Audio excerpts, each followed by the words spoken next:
Battery চালিত রিক্সা নিষিদ্ধ করায় তারা এখন রাস্তায় নেমে আন্দোলন করতেছে। ভাত খাইতে ভাত পাই না, আমরা মালিকের জমা দিতে পারি না। 2 মাস ধরে 500 টাকা নিতে ঘরে কষ্ট হয়ে যেতেছে।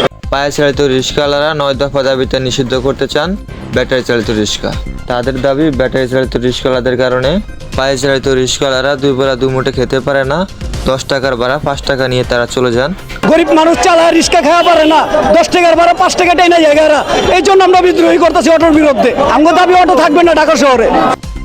শত শত রিক্সা নিয়ে হাজির হলেন পায়ে চালিত রিক্সাওয়ালারা। অপরদিকে থেমে থাকেনি ব্যাটারি চালিত রিক্সাওয়ালারা। তারা দলে দলে এসে আন্দোলনে যোগ দিতেছেন। যদি ব্যাটারি চালিত রিক্সা নিষিদ্ধ করা হয় তাহলে আমরা খাবো কি? আমরা যে রিক্সাগুলো কিনেছি সেই রিক্সাগুলো আমরা কি করব? ব্যাটারি চালিত রিক্সা নিষিদ্ধ করতে চান ঢাকা সিটি থেকে পায়ে চালিত রিক্সাওয়ালারা। ঢাকা সিটির ভিতরে অটো চলবে না ঢাকা সিটির মধ্যে।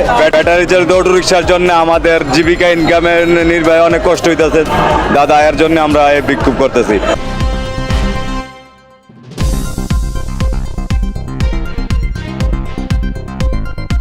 এই জন্য একের পর এক দাবি বেড়েই চলতেছে। তারা বলতেছেন তাদের দাবি একটাই, আমরা সরকারের কাছ থেকে কোনো ধন সম্পদ চাই না, শুধু আমাদের এতটুকু দাবি ব্যাটারি চালিত রিক্সা ঢাকা সিটি থেকে নিষিদ্ধ করা হয়। আমাদের দাবি একটাই, আমরা কোনো ধন সম্পদ চাই নাই, কোনো টাকা পয়সা চাই নাই।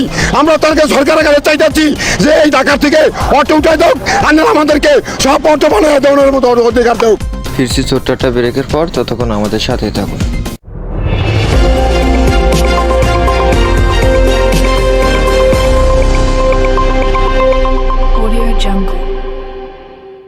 তারা আরো জানান, বেশিরভাগ অটো অবৈধ, যেগুলোর কোনো কাগজপত্র নেই। অটো চলতেছে অবৈধ, অবৈধ অটো, একটা কাগজপত্র নাই এখন। যদি 50 টাকা হইলে 30 টাকা, এই কারণে অগো জ্বালায় কোনো চালায় শুনে শান্তি পাইছি না। এই 2 মাস ধরে 500 টাকা নিতে ঘরে কষ্ট হয়ে যেতেছে অটোর কারণে। তবে সরকার অবশ্যই বিষয়টা দেখবে। তার জন্য রিক্সাওয়ালারা সরকারকে সময় দিতে হবে এবং সরকার যেন খুব দ্রুতই সমাধান করে সেই কামনায় আমরা রইলাম এবং রিক্সাওয়ালারা সেটাই আশা করে।